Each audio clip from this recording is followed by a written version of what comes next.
coming up. Canadians living with disabilities facing a cost of living crisis?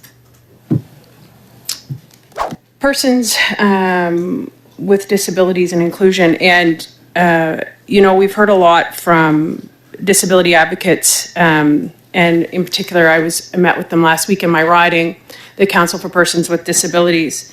And I just want to ask you, do you think $6 a day would lift somebody out of poverty? This guy's garage. Like and subscribe. Thank you so much, Mr. Chair. Good afternoon, colleagues, committee members. Thank you again for inviting me here today. Very happy to be here to discuss the important progress that we have made as we work towards building a more accessible and inclusive Canada. Minister, are Canadians living with disabilities facing a cost of living crisis? I think it's important to recognize that, particularly working age Canadians with disabilities have been living in far too long. Twice as more likely to live in poverty than, other Canadians. And since then, as a government, we have been there by supporting the work that we've been doing through Are they in a cost of living crisis? My question is, are they in a cost of living crisis? I think we can all agree that it's been a challenging time, particularly post-pandemic. We know, disruption in supply chains and other issues, certainly issues around the world that has certainly different, Minister, can you please answer the question? Are persons with disabilities in a cost of living crisis? You've said that they're having a challenging time. Can you say today if they're having a cost of living crisis? Mr. Chair, if I may, I think it's important to recognize that since day one, we have been at the forefront in supporting Canadians, particularly Canadians living with disabilities from the very beginning. Thank you, Minister. Back to my time. You're obviously not wanting to answer that question. So I'll go on to something else. It's really clear that you're not wanting to answer that. Are the regulations completed and in place for the Canada Disability Benefit? They will be completed, as has been mentioned in the budget. And if I may, I think it's important to first and foremost recognize that for the first time in Canadian history, we have a Canada Disability Benefit that is going to support over 600,000 persons with disabilities. You mentioned that in your opening address. So back to my questions here. The previous Minister for Disabilities told this committee on October 31st, 2022, that your government would announce the regulations in early 2024. Now, that promise has come and gone, and that is a broken promise. So you're the only minister responsible for Canada Disability Benefit, is that correct? That is correct. Yeah. So the buck stops with you. That's right. And So, Minister, when did you decide to move the regulations and the implementation of the Canada Disabilities Benefit to late in 2025? The regulations for the Canada Disability Benefit, and if I may, Mr. Chair, I think it's important for the committee and Canadians to, first and foremost, understand where we are when it comes to the Canada Disability Benefit. It was passed, the legislation for the Canada Disability Benefit was passed and got royal assent last year. Since then, we have been consulting with the community on regulations. In fact, there was an online consultation period, and regulations for those consultations will be coming in place by June 2024 this year. Thank you, Minister. So the timeline that was promised to persons with disabilities in 2022, which has come and gone, as I said, is a broken promise. So was this a misrepresentation from the previous minister? The timeline is exactly where it was stated in legislation, and it's in the legislation, so it is exactly where it needed to be. Minister, what the previous Minister for Disabilities said at this committee on October 31st, 2022, was that your government would announce the regulations early in 2024. So is this a mismanagement by your department? Has something changed with government priorities that has now pushed this off way too late into 2025? As I mentioned, Mr. Chair, if the Honourable colleague will allow me, the regulations for the Canada Disability regulations are coming forward June of 2024 in about 2 months. So, Minister, and it's the same timeline that was in law. And Christina, if you don't mind correcting, also perhaps walking through the... Sure, Minister, thank you. Back to my time here. So the previous minister said in 2022 that she was already written to the provinces, and she told us in 2023 that we, quote, we have actually funded specific national organizations to go out and do those consultations for us and to work with the department to pull together as much information as we can in anticipation of the regulatory process. But now, we hear that that the regulatory process is not well underway, and it won't be announced for well over a year from now. So what has happened between those comments from that minister and what is taking place right now? It sounds like a broken promise, and that is what a lot of persons in the disability community are saying. Well, if I may, Mr. Chair, the honourable member is just not right in what she's saying. Actually, I was quoting the previous minister. The Canada Disability legislation puts forward a plan, and we have to have regulations in place by June of this year, and that's exactly what we will have in place by. At the same time, I think it's important to underscore the fact that in this budget, our government has put forward $6.1 billion for the new Canada Disability benefit that is going to help more than 600,000 individuals with disabilities. Going back to the timeline here, back to my time, how many meetings with your provincial counterparts have you had since becoming minister 9 months ago on this? I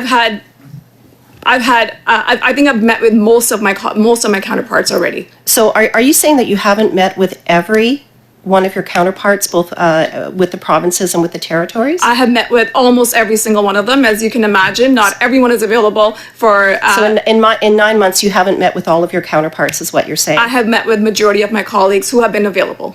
So which ones have you not met with? I can provide you that list. Would you commit to sending to this committee all the list of all the meetings that you've had with your provincial counterparts since July of 2023? Absolutely. Okay. Would you not consider this a priority, considering that this is a priority of your government? It's something that's in your mandate letter, and you haven't even met with your provincial counterparts, which is what has to occur in order for the regulations to be finalized. Don't you think I actually have met with most of my colleagues. I think there's perhaps because there has been elections in different provinces or the ministers have changed that I have not engaged with one or two of them.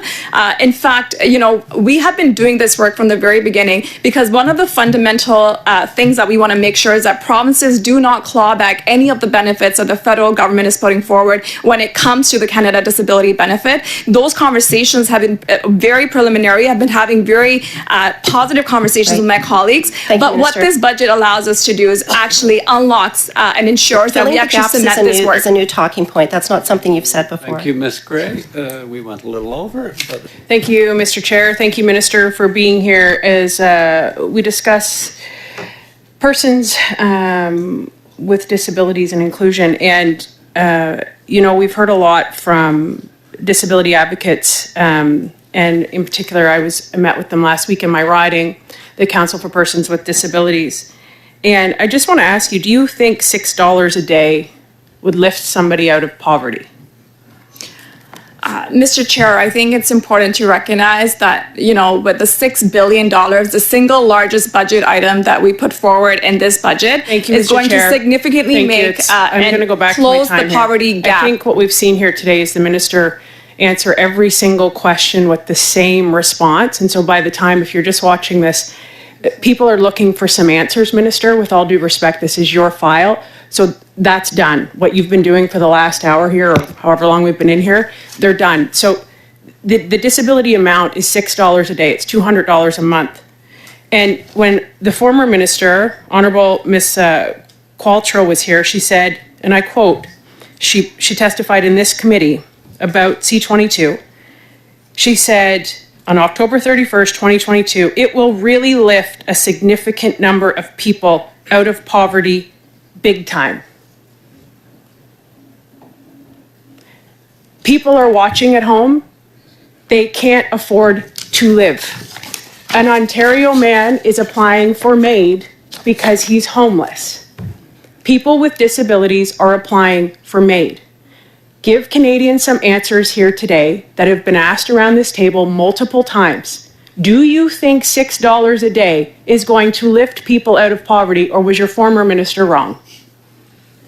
Mr. Chair, I think it's really important that my honorable colleague, and I think all individuals underscore the fact that first and foremost, $6 billion that we have put forward that is going to support more than 600,000 individuals with the $2,400 tax-free per year for an individual with disability is not insignificant. Okay. And I think it's also Mr. Chair, important it's my time. that the member It is my time. It is I think my it's time, important, Minister. Mr. Chair, that I get the same You're amount of not, time you're that not the honorable member answering is asking the question, questions so for. it is my Minister, time. It is the members' I'm going to tell you the story that the two folks in my riding shared with me of how they describe what you've given them. And I want you to answer what they said.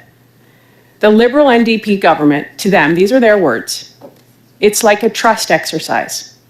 And you told them you were going to catch them, a game that you play with somebody when you say, fall back into my arms and I'll catch you. And you told the people in the disability community that you would catch them when they fell. You gave them these promises. And then, in their words, not only did you not catch them, you stepped out of the way and didn't tell them. That is how they feel. And they are applying for medical assistance in death because the homeless rate under this Prime Minister is astronomical. Because the highest record usage of food bank is happening under this Prime Minister.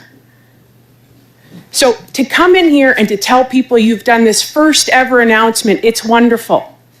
You might as well go be the Maple Leafs coach and tell them that effort was great. This is ridiculous. And I think people deserve an answer. I know you care. You have to care. You wouldn't be in this position. But people are genuinely applying for medical assistance in death because they cannot afford to live. And you're sitting here telling them $6 a day is significant. Do you think people with disabilities should be applying for medical assistance in dying? Yes or no? Mr. Chair, when it comes to medical assistance and dying, I think we all recognize that that's a very personal choice for individuals, and I think it's also Actually, really according to important. this It is man, a very personal choice. it's not for personal individuals, because I'll read and I to you think what he it's wrote, important. Mr. Chair, if I can. I don't want to die, but I don't want to be homeless more than I don't want to die. This isn't a choice. They don't want to. This isn't, they're terminally ill. They have no money. They have no housing. They have no food. Do you agree with that as the Minister for Inclusion and Diversity? Mr. Chair, since I remember I got elected in 2015, we as a government has put many progressive benefits to support Canadians, including persons with disabilities. You know, whether it is Canada Child Benefit that has actually significantly, reduced poverty by half, which the Honourable and the party opposite voted against. Whether it was, changes to bringing back the age of retirement for seniors back to 65 from 67, which the Conservative government wanted to raise to Chair, 67. do you have any further? Thank you. It's really rich to hear from them, Mr. Chair, when they have voted against everything that we have put forward to support Canadians. Thank you, Madame Ferrari. Madam Minister, the allotted time has gone well over.